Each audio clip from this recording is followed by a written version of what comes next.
ये अफ्रीका महाद्वीप है। ये बताया जाता है कि दुनिया में सबसे ज़्यादा काले लोग इसी महाद्वीप में रहते हैं। पूरी दुनिया में सबसे ज़्यादा काले लोग अगर किसी महाद्वीप में रहते हैं तो इस अफ्रीका महाद्वीप में रह पाए जाते हैं। अब देखिए, अफ्रीका के लोग इतना ज़्यादा काले क्यों होते हैं, क्वेश्चन ये है। तो इसके पीछे मैं आपको कारण बता दूं, अफ्रीका के लोग इतना ज़्यादा काले क्यों हैं। तो देखिए, अफ्रीका के मध्य से भूमध्य रेखा गुजरती है ये, और इसे थोड़ा बड़ा कर देते हैं।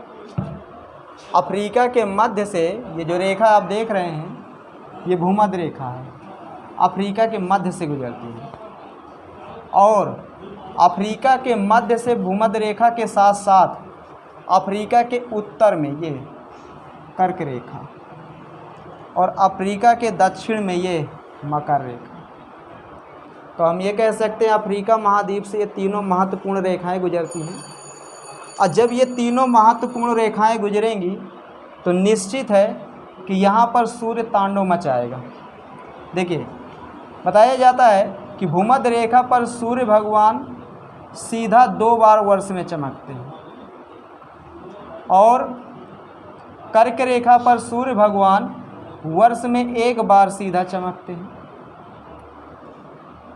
और मकर रेखा में भी 1 बार।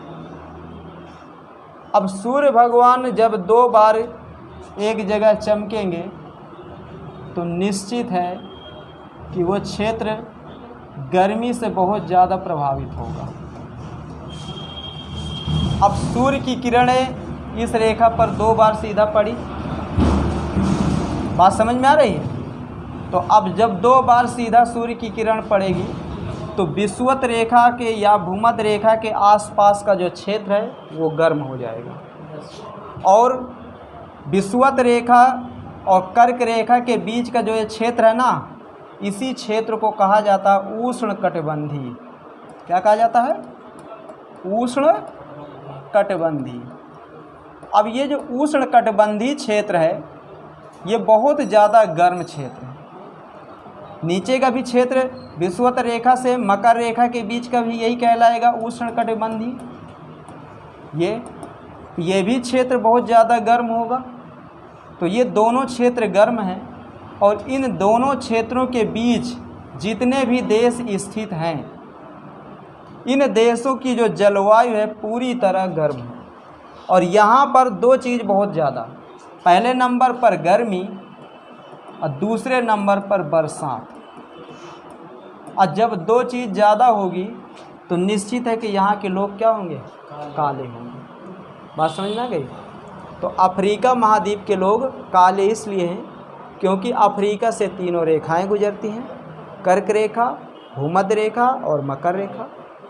और तीनों रेखाएं जब गुजरती हैं तो भूमध्य रेखा पर सूर्य की किरणें वर्ष में 2 बार सीधी चमकती है और कर्क रेखा में 1 बार और विषुवत रेखा में 1 बार। बताया जाता है कि सूर्य भगवान भूमध्य रेखा पर 23 सितंबर, कब? 23 सितंबर, 21 मार्च, ये 2 डेट को सूर्य की किरणें भूमध्य रेखा पर सीधा पड़ती हैं।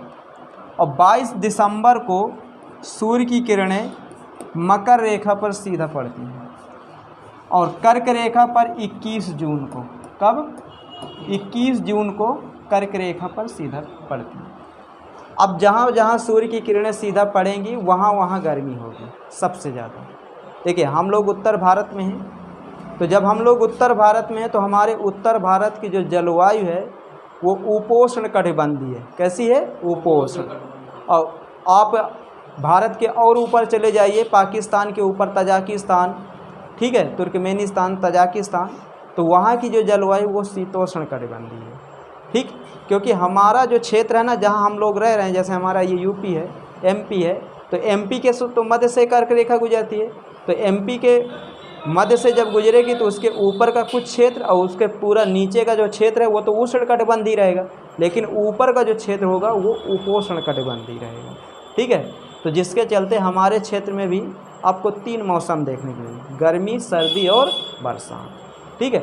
अगर यही कर्क रेखा पर सूर्य अगर 2 बार सीधा चमकता तो हमारे भी क्षेत्र में सर्दी और गर्मी ज़्यादा होती, और क्या बोलते हैं वो, सॉरी सर्दी नहीं, गर्मी और बरसात ज़्यादा होती, सर्दी ना होती।